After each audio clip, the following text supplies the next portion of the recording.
All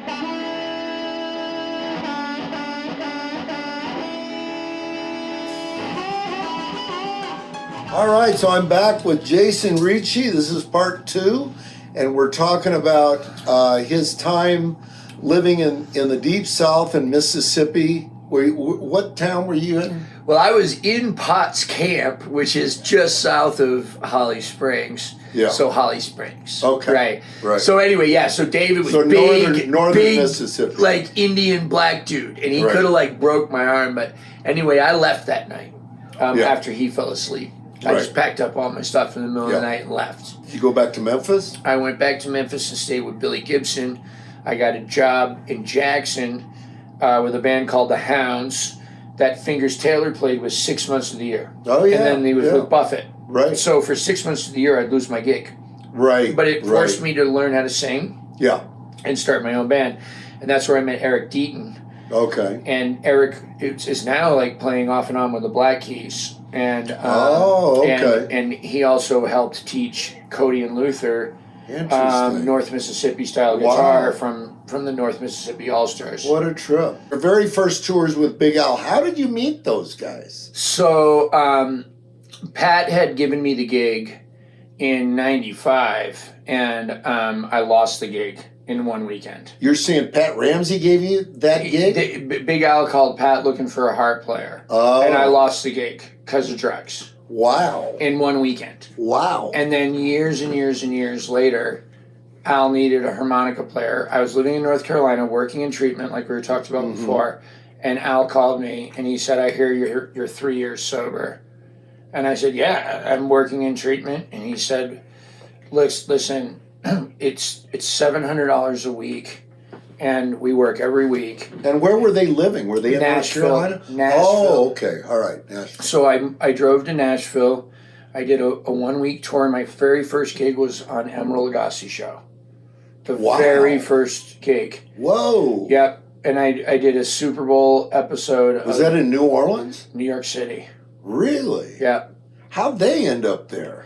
All of Al's songs are about food. Oh. And Emeril loves New Orleans. Oh, and he had the restaurant. Right. And he had been in some little dive, and Big Al was on the jukebox, and the songs were about etouffee and crawfish. So that got him going. So they got on there, and it was funny. Al was hilarious and Emeril loved him because Al didn't care that he was Emeril. And Emeril was. That's a typical star thing. Yeah, and Emeril was cooking Cajun, and sometimes he would ask Al like if something was right or whatever, and Al would just be like, "No, you're doing it all wrong," because Al really can cook. Can he? Yeah, I learned all my New Orleans culture roots and stuff from those guys. Yeah, interesting. They were into it because So they were all from New Orleans? No, just Al. Okay. And then the bass player is from Georgia, and the guitar player is from Iowa. Okay, wow, what a mix. But Al, we would go to New Orleans all the time. Okay. And we would also bring, everybody in the band would bring coolers. And we would fill up the coolers with like boudin and tasso and all kind of rabbit and alligator. So they kind of got you addicted to New Orleans. To the culture. Yeah, the culture. And it first started through food, and then when I found out about like Mardi Gras Indian culture, but mostly Mardi Gras Indian funk. Because like I liked Al and everything, but the music wasn't my bag. Right. At all. It was like Zyda rock. I remember you kind of told me that. Yeah. That my first time touring was rough. Like it was bittersweet. Because like here I was. Now, was that the tour I met you on the one time we did a show together? I don't know. Yeah, we did a show together at the Baltimore, what was the Halloween, Baltimore Blues Society, Bucks County Blues Society Halloween show. Oh, that was a great show. You were using the Sonny Jr. that was long, that had the eights. On the floor. Interesting. You killed it that day. Oh, I forgot. You got mad at me after that, too, because I did an interview. And I'm going to get this straight, okay? I did an interview. Listen to this, y'all. This guy's touchy sometimes. Okay? I did this interview, and they asked me, they go, "Do you ever get any kickback for being modern?" Right. And I said, yeah. I said, "But I don't care about it." And they said, "Well, why?" And I said, well, take the best traditional blues band Oh, in yes, the I do world. remember that. And I said, and Yeah, I draw listed 5 you. people. And I listed you as the best traditional blues band in the world. Right. And then I said, and they draw 5 people. And I got an angry email from you. I remember the only that. part you heard was they draw 5 people. What you were saying is, I'm drawing 5 people too. Well, That's the what I best was part saying. is, it's fucking true. I just didn't want to admit it was true. I knew it was true. Thank you for saying that No, now. I knew it was true. I just didn't want it out there. I think I was polite. I think I said, No, I'm so sorry. I didn't mean that. I just didn't want it out there. But the thing is, I mean, everybody knows nowadays that's been the truth forever. Yeah, but I wasn't saying that traditional blues didn't draw. I was saying none of it is working, right? Like that I was saying it's true, though. And it was really a finger that was being pointed back at the Bucks County Blues Society, like, Right. or any blues society of like, listen, you guys want to support this stuff, support it. Right. Don't tell me that like I'm ruining things if you're not going to support the shit that you think is the right stuff. And that's the reality of the blues scene. It's like what we're talking about being a rebel if you're playing traditional blues. Yeah. It's like whoever thought it would come to that. Right. I mean, I never in a million years. I am such a curmudgeon now. Well, right? yeah, I am. You've joined the curmudgeon club. Congratulations, Jason. The young buck is finally a curmudgeon. I'll leave it after my set. I'm excited. I stayed for like one song, and I'm like, what? I'm like, what are you doing? What was that? I stayed for one song of the next band after me, and I'm like, oh yeah. What? Right. Like, how is this even remotely I blues? I know. Remotely. Yeah. Like, they're not even trying. Yeah. Well, a lot of people don't anymore. I know. That's how come, like I say, I've kind of gone with if you can't beat them, join them. And I'm going psychedelic now. No, but I only could do go this. more. The thing is, I'm going that only on a very limited basis. No, you're going roots psychedelic. I'm going roots psychedelic, yeah. And you could go more. You got to go further out there. Well, the thing is, I mean, part of what happens when you, and I'm sure you relate to this, when you change your style, you always have to consider, well, I don't want to alienate the audience that already comes to see me. Yeah, right. You know what I'm saying? I know what you mean. Because I've had people show up, for example, at some of my flashback shows and go, hey, this isn't what I thought you were going to do, and it's like, and they'll go, well, I like the stuff you do with Junior Watson or Anson, or, it's like, well, I do traditional blues when I'm playing with them. I do traditional blues pretty much any other thing that I do. This is just a sideline. But see, I would take Kate to see the flashback show. Would you? Yeah, and she would be like, whoa. Oh, good, okay. And like, yeah. Yeah. And I would be like, whoa. Well, good. Yesterday, I was like, whoa. We'll try to woe you some more tonight. I can't wait, Mark. I love you, bro. I love the way you play. Yeah. Well, I do remember. And you have a bouncy thing. I remember our conversation way back when you were with Big Al. I do remember that because I remember I was playing you old Fleetwood Mac stuff. Yeah. Jamming. Yeah. I remember that because I was way into it. I had just gotten into it, and I was really sharing it with everybody. You, Kirk Fletcher, all these different people. And it was kind of like I always said to myself, well, I'll never play this because it's way too far out for what I do. Eventually, I kind of went, fuck it, why not? More. Yeah. So with that group, it was a little bittersweet. Like, I remember opening one time for Piazza. And he had Henry on guitar. It was the first tour with Henry. Right. And I'm back there and I'm listening to this stuff and I'm like, oh man, like, God, I wish that's what I was doing, Yeah. And like, here I am finally on the world stage. Right. And it's like, eat more crawfish. Like, you know what I mean? And like, and God bless you, Al, if you're listening. and I was, and he had me dressed up in the suit. Oh yeah. He made me cut my sharp, man. That's funny that aside from the hair, I'm back to the suits. Gold suit. I'm back to the suits. Yeah. Out of respect. Right. For me. Right. And my profession. Right. Plus, you put on a little weight, the suit looks good. The suit looks good when you put on weight. Yes, I found that out myself. Yeah. So like, anyway, it was a little bittersweet, and I remember Piazza came up to me, and I was crying backstage because first of all, the music was so good. Yeah. So Henry was singing a number, right. and Piazza took a break. Right. And he came backstage, and he saw me. I was looking at Henry, and I was crying. And he said to me, he goes, what's wrong, young brother? And I said, I said, it's just that the music's so good, and I wish I was doing something more like what you guys were doing. Huh. And he goes, play the blues for a living, consider yourself blessed. And right then I was like, okay, Yeah. I got a job. Yeah. Just be happy and do the best job you can. Yeah. And I listened a lot to what Al said, and I learned a little bit more about Zydeco and New Orleans music. Right. And the accordion parts and stuff. And now when some of those old videos surface, I listen back to what Al had me playing that I didn't like because it wasn't traditional. And you like it now? And I'm like, wow, that was really good. I could have done more shit like that. It was musical. Yeah. For what they were doing. Yeah. And they had lots of fans back then. It was big. They were bigger, a lot bigger than he is now. Right. Yeah. Right. Because he quit for a bunch of years. Yeah. Yeah. Well, I mean, I've always kind of, been of the mindset that it's like when you play, you want to fit in with whatever it is you're playing. I definitely didn't. Yeah. I didn't. I mean, I tried. But I'm saying nowadays. Oh, yeah. Okay, expand on that some more. Well, I'm saying, in other words, if I'm playing a country song, I generally won't throw in a bunch of jazz licks. Oh, right. I'm not good at that. I will. No, but I'm saying I'll throw in country licks on a jazz song. There's people in jazz and country that did that. Yeah, I know. I mean, think about some of the guitar players that played with, played with Bob Wills or whatever. Right, right. Those guys could play jazz and country. Easy. Yeah. Yeah, and there's crossover things, similarities, yeah. But anyway. There's ways it can be done that it can be musical. But I quit Al after a little over a year. Right. And what I had learned from Al was how to call clubs, how to talk to clubs. Okay. Like that there's a day that the guy is in the office. Right. And that's the day you call and you write it down. Right. And you remember the names of their wives and you ask how's Sheila. Very good.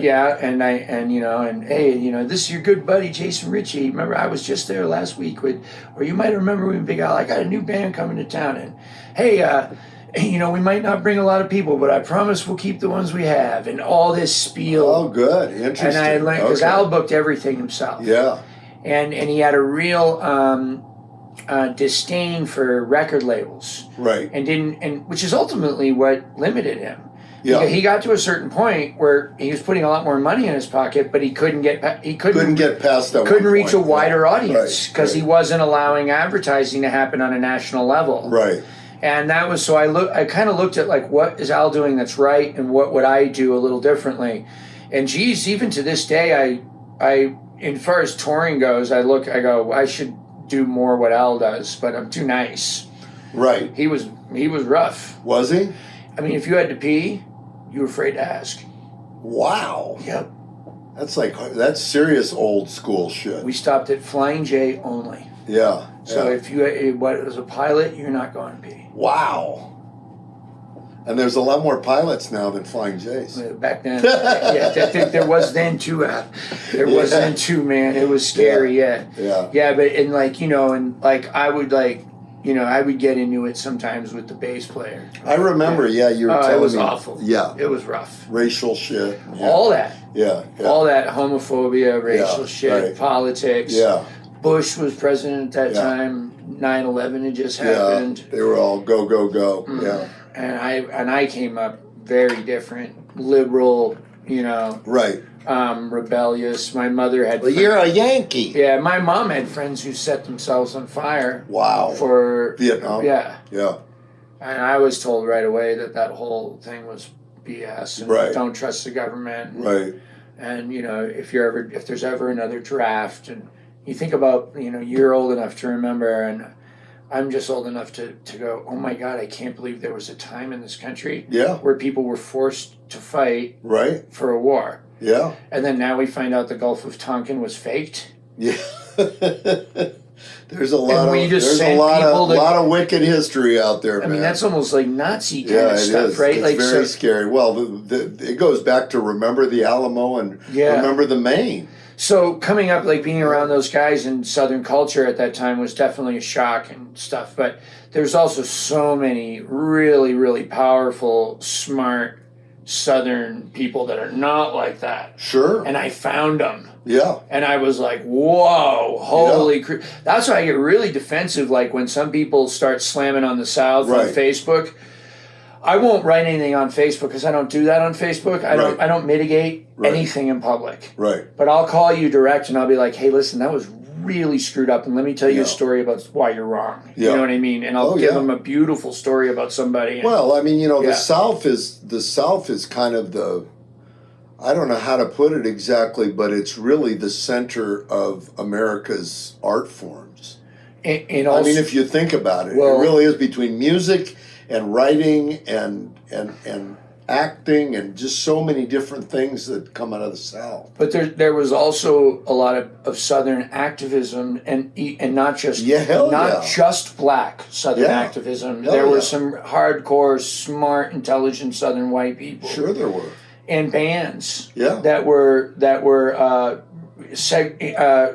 integrated, racially integrated prior to Booker T. Yeah, it was very cool. And then a lot of the New Orleans, a lot of the New Orleans acts. New Orleans is really nuts in terms of like there not being a big racial divide. Right. Yeah. In that, not just in music, like in the neighborhoods and stuff, and like how people generally interact. It's a lot. It's a lot more chill than other places. Sure is. Yeah. Even during COVID and George Floyd, we didn't have any riots or anything. That's really interesting. And nor the feeling like it was going to happen. Yeah. And we had rallies, and Kate and I went. Yeah. We went to the rallies to see and stuff, and there were times where it was uncomfortable. Yeah. But just because it was true, and that's the thing. I mean, my feeling is that you got to admit to truth in history. Yeah, I mean, it was... if you're going to look at history, you got to look at it for what it is and what it was, and that white people have really fucked things up. It was pretty bad. It was bad, and that was a tense time in this country. And the pendulum swung a little far there for a little while. And sure it can. It was okay. Yeah. It was okay that it did. Sure it can. And I'm glad now that it's chilled a little, but I think it was an important movement that happened. And I was really proud of our city too, how we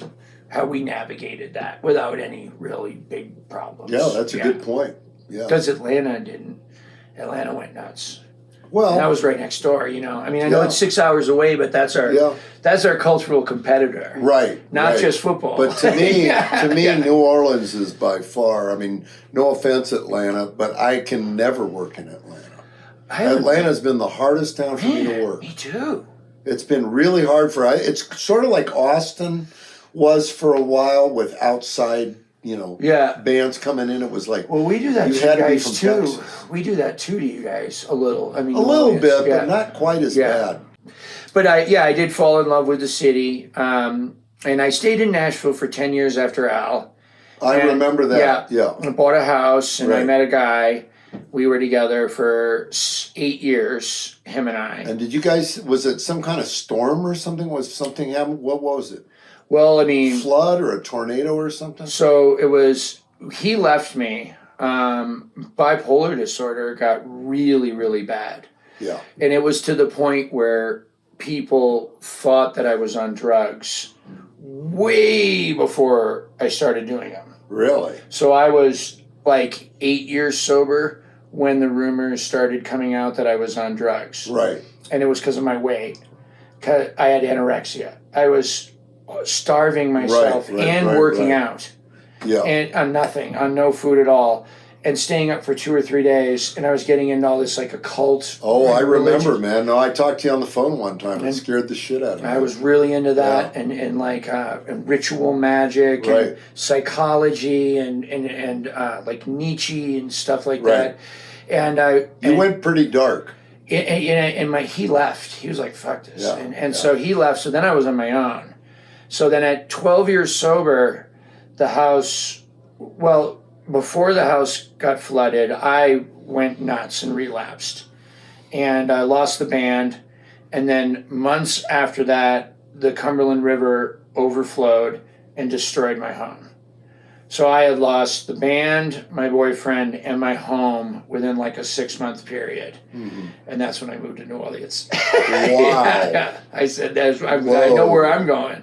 Now, did you sober up right after that? No. You went to prison at one point, That's right? how I sobered up. So I was in New Orleans a year. They sent me to Indiana to stay with some friends to get my paperwork done for Music Cares to get into treatment. The friends that I ended up staying with were 2 gay men, and they didn't want to help me. They wanted to have sex. Mm-hmm. And I was in rough shape.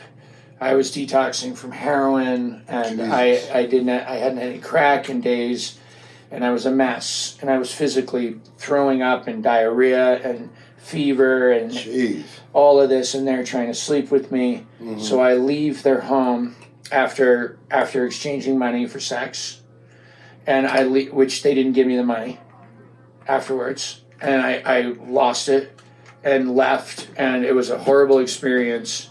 The whole thing, it's not the first time I had sex for money, but that was the worst version of that I've ever been. You were still on heroin at that point. I was detoxing. Worse. Okay. Worse. I did that whole thing while I was kicking dope. I was just. And what did you get busted for? It should have been vagrancy and trespassing. I fell asleep behind a Mongolian barbecue, mm-hmm. and I woke up in handcuffs, and they accused me of hitting a police officer. Did you? No. I blew a .04 when I got in there, so I wasn't drunk.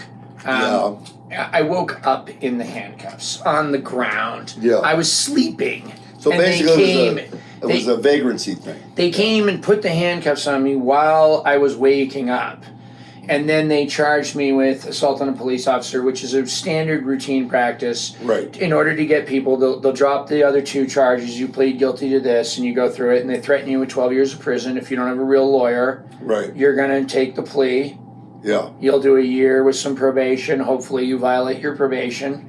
These cities in Indiana, they don't, think about it, incarceration, right? It's medical staff, it's janitorial, it's construction, it's the CO's jobs, sheriff's jobs, cops' jobs, judges' jobs, public defenders. That's an industry. An industry. It's an entire industry. Sure it is. And the cash crop is people. Right. All right, and it's enslavement is what mm-hmm. it is, and that's what they did. And I was very bitter about it for the first 3 months that I was incarcerated. I read a great book on this in Indiana. It's a fictional book that was based in Indiana. Indiana has 29 prisons. Okay, the only state that has more is California. Yeah, and it has quadrupled the population. Yeah. So look at what a cash crop it is. I'll turn you on to this book. God! So I was so angry, and but anyway, I did sort of start a reintegration of trying to look at getting sober again. And it's taken many years since then for it to really, really click. Mm-hmm. And by really, really click, and I know you're kind of an AA atheist, right? I know we should. No, I'm not. Okay. I'm not anymore. Okay. We shouldn't say AA. We'll say 12-step program. You're 12-step or people in recovery, but for me, it didn't click until the God component. Well, I agree. I'm the same way. And so but the good thing about AA is, I got sober for the first time in '98. All right, I'm 4 years sober, September 20th. So if you look at my history, right, mm-hmm. there's 3 combined years of drug use since 1998. Wow. So you can say what you want about AA working or not working. Right. The fact is you've been able to keep it down to that. If that was cancer, that would be as high success rate of treatment. Right. And but the last 4 years have been unbelievable. I've never felt this good and this grateful and right. And just I want to cry right now just talking to you. And you've been so patient the whole time, and you never judged me ever, and you always treated me like, "Hey Jay, welcome back." You know what I mean? One of the things about being in the program to me that's so important is supporting people no matter what their struggle is. The support is that's everything. It was good, and really A lot is. of you guys are great, but it took also, I think, one of the things that helped it click besides the higher power thing was New Orleans sobriety. Right. Which I at first was kind of like, hey, this isn't very good. It's not. They don't do the meetings this way. Right. And I kind of almost relapsed on that anger and like oh, this isn't right. And they're too loose about it down here. And instead of plugging in with the people. And then like when I got with like Mike Dillon and Anders and like Joe Gelini and all of the Ivan and Zito, I guess. And Zito too, but all the New Orleans sober cats, I was like, holy crap, like these are my people. Like and I feel really at home here and now like and then Zoom has been super helpful. You took me to a great meeting down there last time I was there. Man, I'll take you to another one. I gotta invite you to our Zoom meeting. Yeah, we got a really special one. Yeah, you're going to love it. Well, we do too. We have a great one. I've been to one of yours, I think, or maybe two. Yeah. I got to go again. You send me a reminder. Yeah, okay. I'll go. Yeah. But anyway, we're getting off the subject. Way off. So you have won, since you moved to New Orleans, you've won at least 2 Blues Harmonica Player of the Year for BMAs. Yeah, I've won 2 since I moved to New Orleans. Right. I've won 3 total, and I'll tell you, New Orleans could care less. That's always been the deal, though, in New Orleans. If it's an offbeat award, would be a bigger deal than a blues music award, or even a Grammy if you're not from there. Yeah. Right. Yeah. Well, I guess we should all be jealous of Johnny Sansom because he's won offbeat awards, as I recall. Yeah. Yeah, but there's a lot of gatekeeping, and it's good. Yeah. It's good that there is. Because they keep the music from turning into the Airbnb. Well, I think there's that whole thing of there's certain towns, certain cities in the United States have been institutional towns. New Orleans, Chicago, New York, San Francisco. L.A. is the most commercial of them all. Yeah, and then Nashville. And Nashville. Yeah, and these towns, I mean, in a lot of ways, they kind of do need gatekeepers. L.A. does not have gatekeepers. New Orleans definitely does. Yeah. Because it will get out of control soon. And we can't lose the way that music sounds. Yeah. Cannot. Yeah. And, it's like I was saying, we don't want it to turn into the Airbnb. Right. What Airbnb has done to the neighborhoods, we don't want that to happen. Or Austin. Yeah. Oh, don't. Yeah. Yeah. Yeah, but there's all these big cities that are real music cities that unfortunately have gone off the deep end in terms of the commercially of the record business. I think so. Yeah. Yeah. And it's really true that you need a certain amount of that. We want to keep it real. We want to keep it pure. And it goes too far though sometimes. It can. And I'm not going to even talk about why, but I have people I know that have been hurt. Yeah. They've been hurt by people people wouldn't let them expand into whatever they wanted. That like legitimately bad things happened in business. Yeah. And then some people used culture as a weapon. To weaponized culture in order to hurt that person when that person was guilty of nothing of the sort. Now, how did that work? It's hard to, so let's say, so you have two people who have a relationship. Right. And let's say one person gets drunk and doesn't show up and get on the plane. Right. Okay, to go to the gig. Right. And the band leader happens to not be from New Orleans and maybe is white. Oh, I get you. And then all of a sudden, he's New taking advantage of us musically. Right. Because he fired me and he's stealing all my music. Right. When that is not what happened.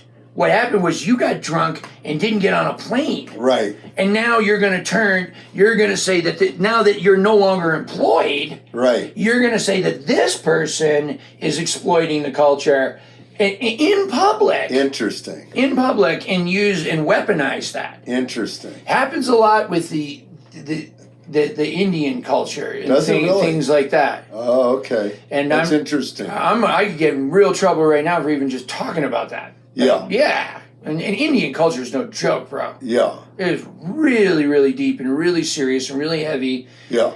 And I'll tell you when the camera goes off what I know about some of the things that we look at it as fun and exciting with the feathers and the suits and the. But there's a lot of deep gang history, I guess. There, you said it, bro. Yeah. That's what I didn't want to say. Right. And that's what I'll say now. That's what it is. Yeah. And it's good gang history. It's positive for the community. It's positive in the way that it got them out of that. Dude, shit gets done. Oh, I bet it does. Yeah. I bet it does. Well, New Orleans is it's a fascinating culture, man. Yeah. New Orleans is a fascinating culture. I mean, you know, and you know, if we're going to You wrote a song. You wrote songs about where you at? Where you at? Well, Remember? no, that one I didn't write. That's Lloyd Price. Oh, I thought you wrote Where You At. No, I didn't write that. That's Lloyd Price. Where You At? But I did write one about Katrina. Oh, good. Yeah. Good. Which I thought was a pretty good song, but it never got any attention. You just need to become a Saints fan. I guess that's what. See, I'm always repping, always, no matter what. Yeah, well, always. Good for you. Yeah. Good for you. And I didn't even like football before I got to New Orleans. Right. Yeah. I'm like that with the Warriors. Yeah. I started getting into the Warriors. Yeah, I didn't Tom and Mandy. I didn't like basketball till we got into the Warriors. Man. It's pretty fun. It was really Warriors fun. are fun to follow. They're really fun to follow. Yeah. So anyway, I'm wondering what else. You got a brand new record that's coming out, right? That's on Mike Zito's label. That's called Kid Anderson mixed it. Is it NOLA Records? It's Gulf Coast Records. Yeah, I think it's Mike's John great. that's on. Yeah, working for Mike's great. Yeah, this is my second record for the label. I've never had anything like it. And the Joe Crown one is on there? Yep, never had anything like it. That's a great record. The 100% publishing, you don't argue, that's given to you. Wow.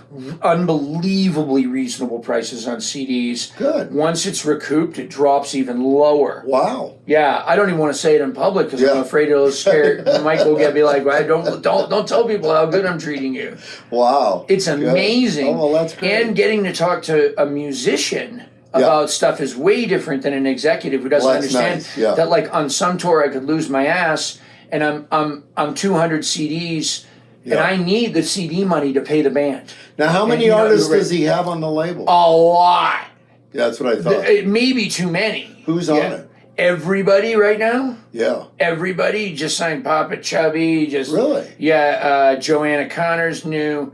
And then he had Tito Jackson, right, from the Jackson 5. Uh-huh. And he's got me, and he's got, God, who else? And then, of course, like Blood Brothers, Albert and them. Right. And then Mike Welch. Oh, that's just did a really beautiful, I heard that beautiful. Record. Yeah. Is it good? It's really good. I've only heard cuts off of it. Kid played it for me. Great, yeah. It's really good. Kid Anderson mixed her new record. Right. Which was unbelievable. Yeah. I've never had anything like that. Remember on them old chess records when all of a sudden Little Walter's harp would have tons of delay? Right, and then in the next bar, like on the four-chord, it'd be dry as a bone? He does that. He did all that, right? Yeah, and he did did it on guitar, and he did it on drums, and he did it on everything and vocals. So, Kid Anderson was too modern for me. Yeah. In the mixes. Like, he put Leslie on my voice on one track. And I was like, hey, bro, like, what are you doing? And then I stopped and I listened to it, and a few times I said, okay, I'll leave it. Yeah. But, like, I was worried that he thought, like, I would like that. But I was trying to make a straight-up, pretty much blues record, right? Right. There's a couple of songs that are not. So you didn't record it there. You recorded it in Louisiana? I recorded it at Dockside. Okay. And I got Tony Daigle, who, it was really hard to find a producer because our engineer, because every engineer wouldn't let me do it the way I wanted to, which is live in one room with everything bleeding through. Right. And they all fought me on it. I went through 2 or 3 names, and they said, oh, yeah, we'll do that, but we're going to do that. I would dig deeper, and I'd go, okay, so no ISO booths at all? Oh, well, we're going to have to at least, and I'd say, no. And they'd be like, well, I don't know about that. And I'd say, well, I'm sorry, I'm going to try to find somebody. Well, I mean, that's how all the old records are. But it was really hard to find someone to do that. Yeah. And Tony Daigle was the first guy that was like, oh, 100%. And he knew what sound I was going for. And I was telling him about a radio show in OZ that plays a certain type of R&B blues and R&B rock and lots of Fats Domino and stuff like that. And I was trying to tell him about the overdriven tube mic sound and how to get this. And so he was able to get you that? He knew exactly what I was. He got me really, really close. Good. And Kid got me some of the rest of the way there. But I'm not done yet. I'm gonna give it another shot on the next record is gonna probably be even more traditional. Really? Yeah, because there's still a few numbers on this that are like, I don't know what it is. Gypsy jazz or French or a little Doorsy on a couple of tunes and stuff, but the rest of it's straight blues. And like, yeah, and I'm using like a little amp on one of the numbers with, you know, straight in, no pedals, nothing like that. Wow, good. Yeah, and like just, you know, and like just trying to play the best music I could possibly play. And that's great. Improvise, play off of the drums, guitar off of the drums. Yeah. And I finally got me a guitar player like Sean, like my old one. Right. That can really play traditional. And this is the guy that Brent Johnson, yeah. who played with you, yeah. With like that Anson, meant the world to me to like that he was nervous meeting you, nervous meeting Anson. It meant the world to me that he was nervous meeting you guys. That he respected what we were doing. That's when I knew I was just like, I will do anything for this young man, for his great. career. I will tour more than I want to. Yeah. For him to be in the band. Good. Yeah. That's great, man. If you ever need a guy too, you can bring him out. I don't care. Yeah. Maybe in next time I come to New Orleans. Yeah, that'd be great. At this point. Yeah, I could get you a good backup band for sure of the people that will play your stuff the way it's supposed to. I had a great time. I went down and did a tour of the South back in, I think it was March and April, and I put together a really good group. There's a guy named Skylar Softly. Oh. Tyrone Peterson is a drummer from Atlanta. I've heard of him. Yeah. And then a guy named Clay Swafford that's a piano player. Man, I want a piano so bad. And a great bass player from Tampa that's playing with us on this tour. That band you had in Pittsburgh, I liked. Yeah, that was really a good I band. liked that group. That was really a good group. Nice I really want to collection do of something with cats. them again, yeah. Hell yeah. Because that was really a great band. They did a fabulous job from start that to piano finish. player, boy. Yeah. He was sharp. He's going to be a big deal, I think. I think so, too. Yeah, he's playing with Chris O'Leary. He plays in that band. Harp player. Yeah. But Brooks Milgate. That's the name of the piano cool, good. player. You got it. Yeah, Brooks. Yeah, Brooks and Ted Bukowski played upright on it. And, I love piano. Yeah. Taylor Streif, real good. Nick's old piano player. The young kid. Oh, okay. He can do all that pine top stuff. Yeah. Really into it. Now, is he gone? No, he's just in St. Louis. He still plays with Nick occasionally. Okay. I think he's on the new record. All right. And but you know, he can do the Otis band. Yeah. He can do all that He's stuff. gotten really good, man. Really. Well, I should wrap it up because All right. I got to do a rehearsal here. But Jason, thanks. always a pleasure. Love Always you, man. mine. Have a good rehearsal. Yeah, man. All right. You're really this is the best. Yeah, you're really a great person and a great musician, and I love you, man. I love what you do, I love man. you so much. Yeah, Thank you. Yeah. Thank you. So we'll do something again on your channel. All right.